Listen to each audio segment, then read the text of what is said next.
लगता है कि तुम्हारे इस फैसले से हमें खुशी होगी?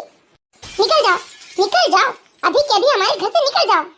माँ, पापा, हम लोगों ने आप लोगों को समझाने की बहुत कोशिश की, लेकिन आप लोगों ने हमारी एक ना सुनी, हमारी बात नहीं मानी, इसलिए मजबूरी में आकर हमें यह कदम उठाना पड़ा। अरे करमजली नास पीटी, मैंने भूल कर दी जो तुझे पाल पोस कर बड़ा किया। अरे जैसे ही तू इस दुनिया में आई थी ना, तभी मुझे तेरा गला दबाकर तुझे मार देना था, तो आज मुझे यह दिन देखना ना पड़ता। माँ, ऐसा मत कहिए माँ, मैं आपकी ही बेटी हूँ और हमें माफ करके हमें अपना लो माँ। हाँ, तू मेरी बेटी है। बहुत अफसोस के साथ मुझे कहना पड़ रहा है कि मैंने तुझे जन्म दिया है और मैं तेरी माँ हूँ, लेकिन मुझे यह कहते हुए जरा भी अफसोस नहीं हो रहा है कि अब मैंने तुझसे अपने सारे रिश्ते खत्म कर दिए और अब मैं ये भूल चुकी हूँ कि मेरी कोई बेटी भी थी। नहीं माँ, मैं आपके हाथ पैर जोड़ता हूँ, आपसे विनती करता हूँ, ऐसा मत कहिए, हमें अपना लीजिए माँ। मरते मर जाऊंगी, लेकिन मैं तुम लोगों से कोई रिश्ता नहीं रखूंगी और ना ही मैं जिंदगी भर तुम लोगों की शक्ल देखूंगी। अरे कभी खुश नहीं रहोगे तुम लोग, कभी खुश नहीं रहोगे। एक माँ का दिल दुखाकर तुम अपनी गृहस्थी बनाने चले हो। एक माँ का दिल दुखाकर कोई भी इस दुनिया में खुश नहीं रह सकता। एक माँ की बद्दुआ है कि तुम दोनों कभी खुश नहीं रहोगे, खुशियों के लिए तरसोगे। अब निकल जाओ तुम लोग मेरे घर से, मैं तुम लोगों की शक्ल भी नहीं देखना चाहती हूँ। तुझे क्या लगता है तू समाज में हमारी नाक कटा देगी, हमारी बेइज्जती करा देगी और हम तुझे माफ कर देंगे, तुझे गले लगा लेंगे? ऐसा कभी नहीं हो सकता। नहीं माँ, ऐसी बद्दुआ मत दीजिए माँ। अरे सत्यानाश होगा तेरा, सत्यानाश होगा। करमजली, तूने सारे समाज में हमारी नाक कटा दी। इसी दिन के लिए हमने तुम्हें पाल पोस कर बड़ा किया, तुम्हें पढ़ाया लिखाया। पापा प्लीज पापा माँ को समझाइए ना पापा, और हमारी गलती भूल कर हमें अपना लीजिए पापा। नहीं, मैं तुम्हें माफ नहीं कर सकता। मुझे तो लगता है कि मैंने भी बहुत बड़ी गलती कर दी, जो तुम्हारी सारी इच्छाओं को पूरा करता रहा। अरे तुम्हारे हर जिद को मानता रहा। शायद इसी गलती की वजह से आज तुम्हारी इतनी हिम्मत हो गई कि तुमने अपने मनपसंद का जीवन साथी चुन लिया। खुशी बेटा, तुमने एक बार भी अपने पिता की इज्जत के बारे में नहीं सोचा। अरे तुम्हारे पिता समाज में क्या मुंह दिखाएंगे। बड़ी ही खुशी से मैंने तुम्हारा नाम खुशी रखा था कि तुम्हारे आने से हमारी जिंदगी खुशियों से भर जाएगी, लेकिन हमें क्या पता था कि एक दिन तुम अपने मन मर्जी का करके हम लोगों को खून के आंसू रुलाओगी। मैं तुम्हें बद्दुआ तो नहीं दे पाऊंगा बेटा, लेकिन तुमने मेरा बहुत दिल दुखाया। मुझे तुमसे यह आशा नहीं थी। लोग हमारी परवरिश पर उंगली उठाएंगे, लोग कैसे कैसे ताने मारेंगे हमें। लेकिन पापा, ऐसा तो नहीं कि मैंने आप लोगों को इस बारे में कुछ न बताया हो। पिछले 1 साल से मैं आप लोगों को मना रही थी, समझा रही थी कि मुझे शेखर से ही शादी करनी है, लेकिन आप लोगों ने भी तो मेरी नहीं सुनी। क्या एक लड़की को अपनी मर्जी का जीवन साथी चुनने का अधिकार नहीं है? अरे बेशरम, नास पीटी, जरा भी शर्म नहीं आ रही है। एक तो इतना बड़ा कर्म कांड करके आई है और ऊपर से अपने पापा से सवाल कर रही है। अरे तुझे तो चुल्लू भर पानी में डूब मरना चाहिए। तुझे हमने कह दिया ना कि अब तुझसे हमारा कोई रिश्ता नहीं है। तू निकल जा इस घर से। तू कितना भी रो ले, गिड़गिड़ा ले, चाहे तू अपना सर पटक पटक के मर भी जाएगी ना, तो तेरे लिए अब मेरा कलेजा नहीं पसीजेगा। खुशी तो चली जाए यहाँ से चुपचाप। तेरी वजह से मम्मी पापा पहले से ही कितना परेशान है और अब तू उनके जले में नमक छिड़कने आई है।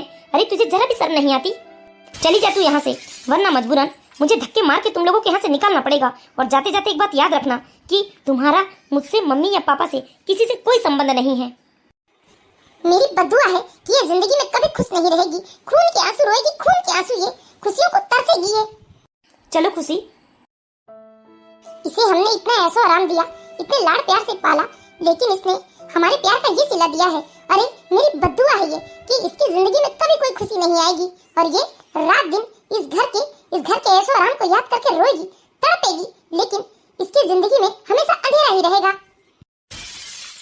बस करो शीला, बस करो।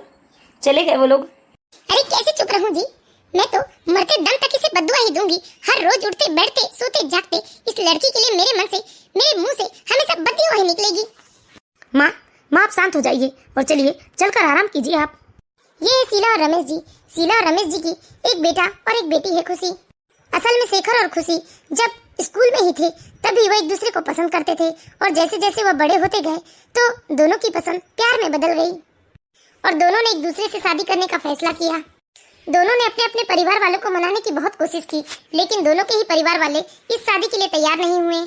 करीब 1 साल तक वह दोनों अपने परिवार वालों को मनाते रहे, लेकिन दोनों ही परिवार वाले जब इस शादी के लिए तैयार नहीं हुए तो दोनों ने प्रेम विवाह कर लिया। शेखर, मुझे नहीं लगता कि तुम्हारे मम्मी पापा हमें माफ करके अपना ले। नहीं खुशी, मेरे मम्मी पापा तुम्हारे मम्मी पापा जितने निर्दयी नहीं हैं। मुझे यकीन है कि मेरे मम्मी पापा मुझे माफ कर देंगे और हम लोगों को खुशी खुशी अपना लेंगे। तुम लोगों की यहाँ आने की हिम्मत कैसे हुई? माँ, अब सब कुछ भूल कर हमें माफ कर दीजिए और हमें अपना लीजिए। माँ, अब हम लोगों ने शादी तो कर ही ली है ना, अभी गुस्सा छोड़ दीजिए। अरे करम जले कल मुँहे, तुझे जरा भी शर्म नहीं आई? हम लोगों ने तुझे मना किया था ना, मना किया था इस लड़की से शादी करने, लेकिन इस लड़की के चक्कर में तूने हमारी लाज ना रखी। और इतना सब कुछ हो जाने के बाद भी बेशरमों की तरह यहाँ मेरे दरवाजे में आकर खड़े हो। अरे निकल जाओ तुम लोग मेरे घर से, तुम लोगों से मेरा कोई रिश्ता नहीं है। नहीं माँ, ऐसा मत कहिए माँ। अरे खुशी के परिवार वालों ने तो नहीं अपनाया हमें, और आप लोग भी नहीं अपनाएंगे तो हम कहाँ जाएंगे माँ? अरे कहीं जाकर मर जाओ, मुझे इससे क्या? नहीं माँ, गुस्सा थूक दीजिए और हमें अपना लीजिए माँ। तू इस लड़की से रिश्ता तोड़ दे, मैं तुझे अपना लूंगी। नहीं माँ, खुशी और मैंने शादी की है और 7 जन्मों तक एक साथ रहने का वचन भी लिया है। मैं ऐसे कैसे खुशी का हाथ छोड़ सकता हूँ? खुशी कानूनी तौर से मेरी पत्नी है माँ, क्योंकि हम लोगों ने रजिस्टर्ड मैरिज भी की है। ठीक है, जाओ फिर, रहो दोनों एक दूसरे के साथ। जब तुम लोगों ने इतना बड़ा फैसला खुद ही ले लिया तो तुम लोगों को हमारी जरूरत ही क्या है? निकल जाओ मेरे घर से, और मुझसे जिंदगी में दोबारा ना ही मिलना तो बेहतर होगा। कभी गलती से भी मेरे सामने मत आना। पापा, आप तो खामोश, एक शब्द भी मत कहना तुम, वरना ठीक नहीं होगा। अब चुपचाप इस लड़की को लेकर निकल जा तू मेरे घर से, वरना मजबूरन धक्के देकर तुझे घर से निकालना होगा मुझे।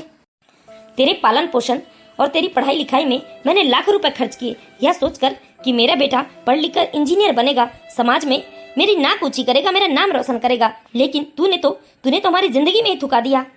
इस लड़की की वजह से तूने अपने माँ बाप के फैसले को नकारा है बेटा। यही लड़की तेरे जीवन में दुख का कारण बनेगी। अरे तेरी जिंदगी में कभी खुशी नहीं आ सकती इस लड़की के साथ। भले ही इसका नाम खुशी है, लेकिन इसके साथ कोई खुश नहीं रह सकता। एक दिन तू रोएगा, तरसेगा, तड़पेगा और अपने इसी फैसले पर अफसोस करेगा, चीखेगा, चिल्लाएगा, लेकिन तब भी हम तेरे साथ नहीं होंगे। तूने अपने माँ बाप की परवरिश पर उंगली उठाने का मौका दिया है लोगों को, इसीलिए एक माँ बाप की बद्दुआ है कि तू इस लड़की के साथ कभी खुश नहीं रहेगा। अब निकल जा तू इस घर से। पापा शेखर को माफ कर दीजिए ना। अरे गलती तो बच्चों से ही होती है। गीता, तेरे भाई ने आज इतना बड़ा फैसला ले लिया, तेरे माँ बाप की परवरिश पर उंगली उठाने का मौका दे दिया लोगों को, और तुम चाहती हो कि मैं इस हरामखोर को माफ कर दूं? कभी माफ नहीं करूंगा इन लोगों को मैं। दोनों ने अपने अपने माता पिता को समझाने की कोशिश की, माफ करने की विनती की, लेकिन किसी को भी उन पर तरस नहीं आया और किसी ने भी उन्हें माफ नहीं किया। इसीलिए शेखर मजबूरन खुशी को लेकर वहाँ से चला जाता है। असल में शेखर एक प्राइवेट कंपनी में जॉब कर रहा था और अच्छे खासे रुपए भी कमा लेता था। तो शेखर के पास इतने रुपए तो थे कि वह आराम से अपने परिवार का भरण पोषण कर सकता था। दोनों वहाँ से चले जाते हैं और एक होटल में एक कमरा किराए से ले लेते हैं। खुशी, क्या तुम्हें मुझ पर भरोसा नहीं है? क्या मैं तुम्हें खुश नहीं रख पाऊंगा? नहीं शेखर, ऐसी बात नहीं है। मुझे तुम पर पूरा भरोसा है कि तुम मुझे हमेशा खुश रखोगे। लेकिन मैं यह सोच रही थी कि हम कब तक इस होटल में रहेंगे। हमें अपना एक छोटा सा मकान किराए से ले ही लेना चाहिए। हाँ ठीक है, मैंने तो मकान देखने का काम भी शुरू कर दिया है। शेखर, मैं चाहती थी कि हम लोग जो भी मकान किराए से खरीदे वह हम लोगों के घर के आसपास या फिर कुछ किलोमीटर की दूरी पर ही होना चाहिए, जिससे मम्मी पापा चाहे तुम्हारे हो या मेरे कभी आते जाते हमें दिख जाए, या फिर वह हमें देखेंगे तो हो सकता है कि वह लोग हमें माफ करके अपना ले। क्योंकि बच्चे जब माँ बाप की आंखों के सामने होते हैं तो माँ बाप अपने बच्चों से ज्यादा दिनों तक दूर नहीं रह सकते। ठीक है ना खुशी, हम लोग उसी गली पर रूम रेंट पर ले लेंगे। अब ये नाराजगी छोड़ो और अपने सुंदर से चेहरे पर एक मीठी सी मुस्कान फेर दो। मैं तुम्हें खुश रखने की पूरी कोशिश करूंगा खुशी। मैं तुम्हें कभी किसी चीज की कमी नहीं होने दूंगा। बस तुम मेरा विश्वास रखना और अपना प्रेम हमेशा ऐसे ही बनाए रखना।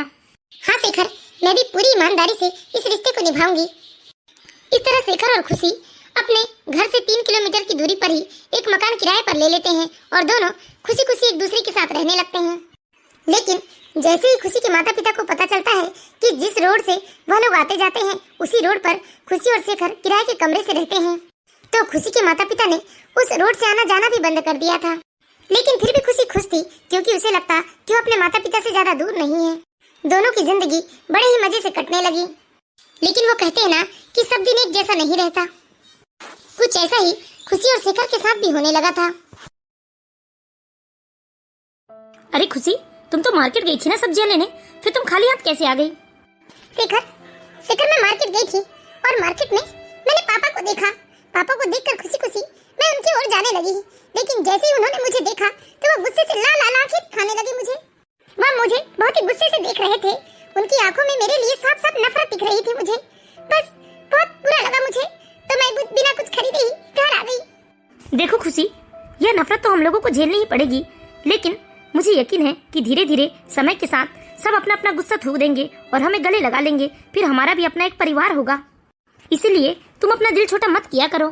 अगर तुमने सब्जी नहीं लाई तो कोई बात नहीं, चलो आज मैं दाल चावल बनाता हूँ। खुशी, चलो अब मुस्कुरा दो। अगर तुम ऐसी छोटी छोटी बातों से इतना परेशान हो जाओगी तो हमने जो सपने देखे हैं खुशी खुशी जिंदगी बिताने की, वह सारे सपने कैसे पूरे कर पाएंगे? ठीक है शेखर, लेकिन आज हम लोगों को यहाँ रहते पूरे 8 महीने हो चुके हैं और इन 8 महीनों में एक बार भी हमारे घर वालों ने हमारे बारे में कुछ जानने की कोशिश नहीं की, जबकि मेरे और तुम्हारे दोनों के घर वालों को यह मालूम चल चुका है कि हम लोग यहीं पर रहते हैं। मैंने कहा ना खुशी, धीरे धीरे सब कुछ ठीक हो जाएगा। ठीक है। इसी तरह दोनों खुशी खुशी साथ में जिंदगी बिता रहे थे, बस इसी आस में कि एक न एक दिन उनके घर वाले उन्हें माफ करके उन्हें अपना लेंगे।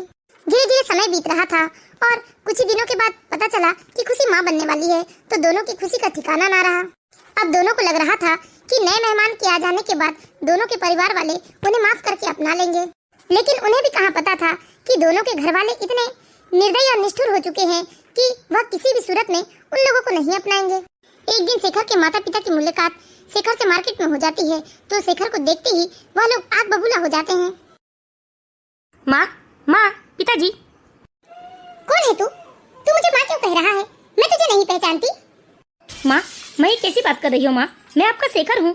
पिताजी, क्या आपने भी मुझे नहीं पहचाना? नहीं, हमारे शेखर की मृत्यु तो 2 साल पहले ही हो चुकी थी। हमारा कोई बेटा नहीं है। चलो चलो शांति यहाँ से। मेरे माता पिता ने मुझे पहचानने से इनकार कर दिया। अरे मैंने प्रेम विवाह ही तो किया है, कौन सा पाप कर दिया जिसके लिए मेरे माता पिता मुझे इतनी बड़ी सजा दे रहे हैं? शेखर अपने माता पिता का ऐसा व्यवहार देखकर बहुत ही ज्यादा दुखी हो जाता है।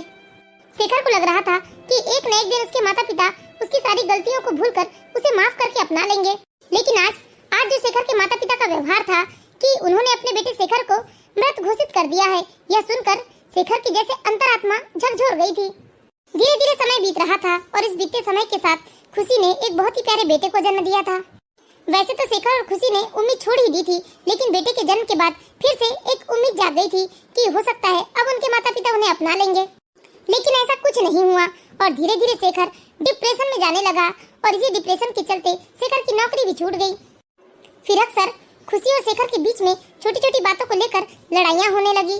शेखर, शेखर, ये क्या हालत बना ली है तुमने अपनी? शेखर, सब कुछ भूल जाओ ना। देखो ना, अब तो हमारे पास हमारा नन्हा सा बेटा भी है। हाँ खुशी, अब मैं किसी को याद नहीं करूंगा और ना ही अब किसी से कोई उम्मीद रखूंगा। मैं पूरी कोशिश करूंगा कि अब सब कुछ भूलकर बस हम लोग अपनी दुनिया में खुश रहें।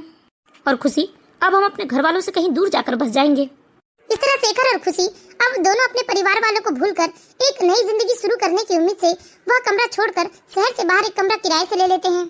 और इसी तरह 2 साल बीत जाते हैं। अब तो शेखर और खुशी के बारे में किसी को कुछ पता नहीं चलता, लेकिन एक दिन अचानक एक पड़ोसी ने आकर खुशी के माता पिता को एक खबर सुनाई, जिसे सुनते ही खुशी के माता पिता के पैरों तले जैसे जमीन खिसक गई। रमेश, बहुत ही दुखद खबर लेकर आया हूँ।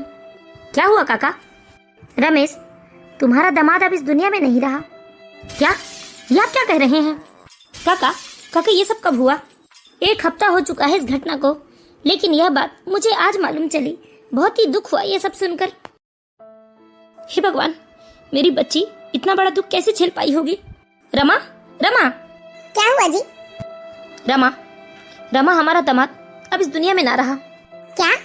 ये आप क्या कह रहे हैं? हाँ रमा, अभी अभी मुझे अशोक काका ने यह बात बताई, वह भी 1 हफ्ते पुरानी बात है ये। हे ईश्वर, ये कैसी बात कर रहे हो आप?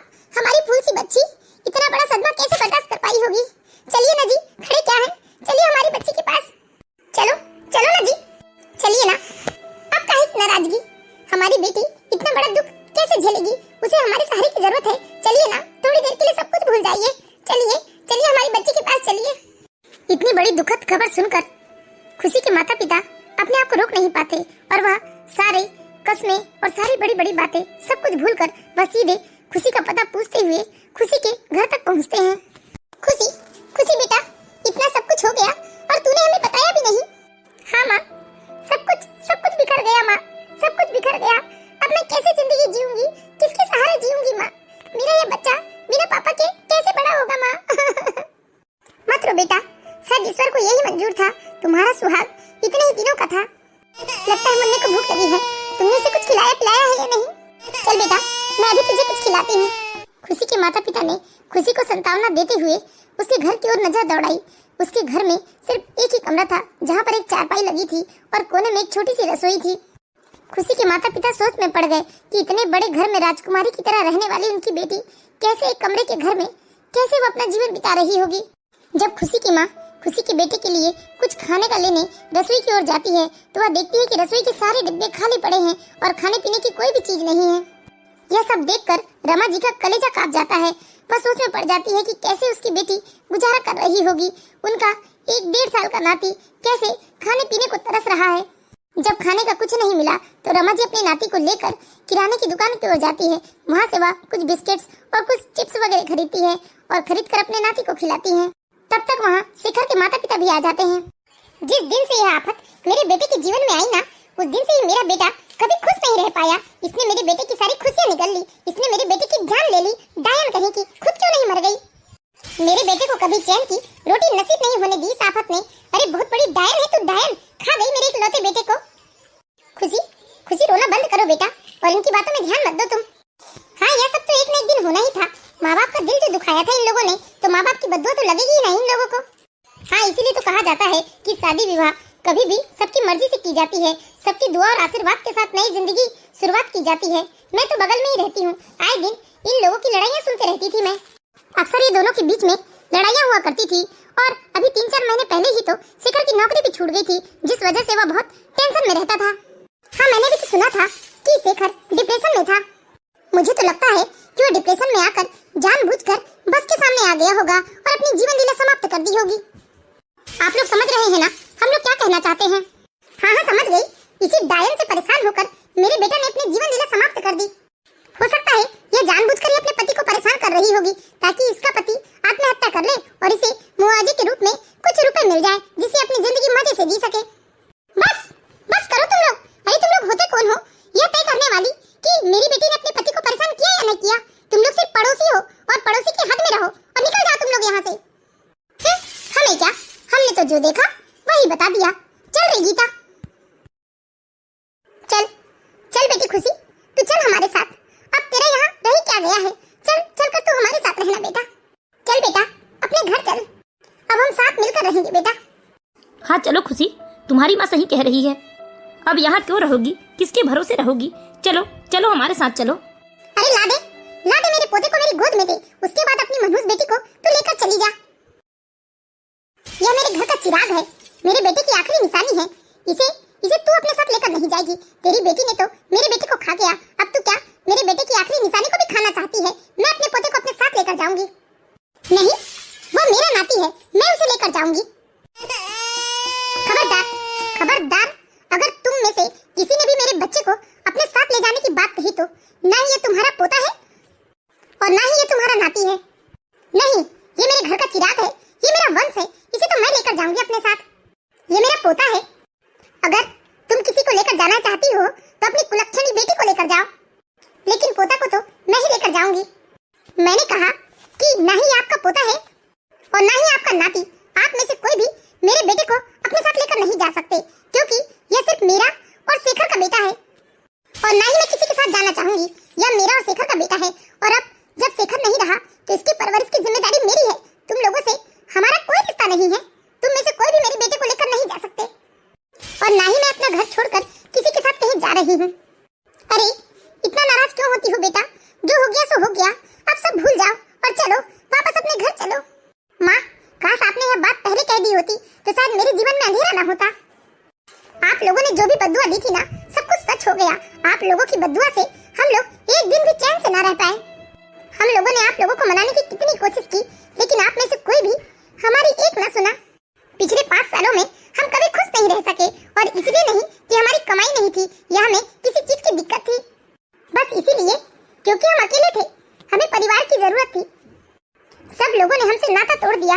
शादी के बाद कुछ दिनों तक तो सब कुछ ठीक ठाक रहा, पर धीरे धीरे हमें समझ में आई बात कि सुखी जीवन के लिए परिवार का साथ होना कितना जरूरी है। हम लोगों ने तो बहुत प्रयास किया कि हमारा परिवार हमें अपना ले, लेकिन आप लोगों ने हमारी एक न सुनी। और आज आप लोग किस हक से आए हैं मेरे पास? आपके बेटे ने आपसे कितनी मिन्नतें की, कितने हाथ पैर जोड़े कि आप लोगों ने अपना ले, लेकिन आप लोग टस से मस नहीं हुए। और आज किस हक से आप उनके बेटे को अपना पोता कह रही हैं? इस बच्चे पर आप लोगों का कोई अधिकार नहीं है। आपने तो अपने बेटे की 13वीं तक करवा दी थी, क्यों भूल गए क्या? आपने अपने लाडले बेटे को इसीलिए इतनी बददुआ दी क्योंकि उसने अपनी मर्जी से अपनी पसंद की लड़की से शादी की। यही सब धीरे धीरे शेखर के मन में बैठने लगा। वह खुद को काफी अकेला महसूस करने लगा। मेरे लाख समझाने के बाद भी वह इन सब बातों से बाहर नहीं निकल पा रहा था। और आप लोगों के ऐसे व्यवहार की वजह से धीरे धीरे शेखर डिप्रेशन में चला गया। इसी वजह से उसकी नौकरी तक चली गई। वह कोई काम में मन नहीं लगा पा रहा था। हर समय वह मुझसे ज्यादा आप लोगों को याद करता रहा, आप लोगों के बारे में सोचता रहा। मैं आप सबसे पूछना चाहती हूँ कि क्या अपनी पसंद से शादी करना इतना बड़ा अपराध है कि उससे रिश्ते तोड़ दिए जाए, बेदखल कर दिए जाए उसे सारे रिश्ते नातों से? जब एक लड़की को अपनी पसंद का पहनना, अपनी पसंद का खाना, यहाँ तक करियर भी अपनी पसंद की चुनने का अधिकार है, तो जीवन साथी क्यों नहीं पापा? अगर आप लोगों ने उस समय हम लोगों को सहारा दे दिया होता, अपना लिया होता, तो आज मेरी जिंदगी में इतना बड़ा अंधेरा ना होता। मेरे बेटे के सिर से एक पिता का साया न छिनता। मुझे बहुत खुशी हुई कि आप लोग मेरी इस दुख की घड़ी में मुझे सांत्वना देने आए। आप लोगों का बहुत बहुत धन्यवाद। लेकिन मैं किसी के साथ नहीं जाऊंगी और अपने बेटे को अपने दम से पाल पोस कर बड़ा करूंगी। जब उनके जीते जी आप लोगों ने हमें नहीं अपनाया, हमें अकेला छोड़ दिया, तो फिर अब मुझे किसी के सहारे की जरूरत नहीं है। जब आप लोगों की नजरों में हम लोगों ने अपराध किया ही है, तो मरते दम तक हमें इस अपराध की सजा भुगतने दीजिए। अब मैं किसी के साथ नहीं जाऊंगी, मुझे मेरे हाल पर छोड़ दीजिए। मेरे हिस्से का जो भी संघर्ष है वो मुझे कर लेने दीजिए। मैं आप लोगों से विनती करती हूँ, आप लोग यहाँ से चले जाइए। खुशी ने अपने माँ बाप और सास ससुर के आगे हाथ जोड़ लिए और विनती कर ली, तो उसकी विनती सुनकर वह चारों चुप हो गए। लेकिन वह सब सोचने पर मजबूर हो गए कि सच में यह कोई अपराध तो नहीं था। बस उन चारों के बच्चों ने अपनी पसंद बताई, अपने पसंद के जीवन साथी के साथ जिंदगी बिताने की बात कही। लेकिन आज खुशी के माता पिता और सास ससुर को अपने किए पर बहुत पछतावा हो रहा था। वह चारों अपने आप को दोषी ठहराने लगे कि उन लोगों की गलती की वजह से आज एक हंसता खेलता परिवार बिखर गया। एक माँ की गोद सुनी हो गई, एक पत्नी की मांग सुनी हो गई और एक बेटे के सिर से पिता का साया छिन गया। दोस्तों, क्या अपने पसंद का जीवन साथी चुनने की इतनी बड़ी सजा मिलनी चाहिए? आप लोग कमेंट करके अपनी राय जरूर बताइएगा। तो मैं आशा करती हूँ दोस्तों आप लोगों को यह कहानी जरूर पसंद आई होगी। यदि कहानी अच्छी लगी हो तो प्लीज इस वीडियो को लाइक कीजिए और इसी तरह की मोरल स्टोरीज देखते रहने के लिए हमारे चैनल को सब्सक्राइब करें।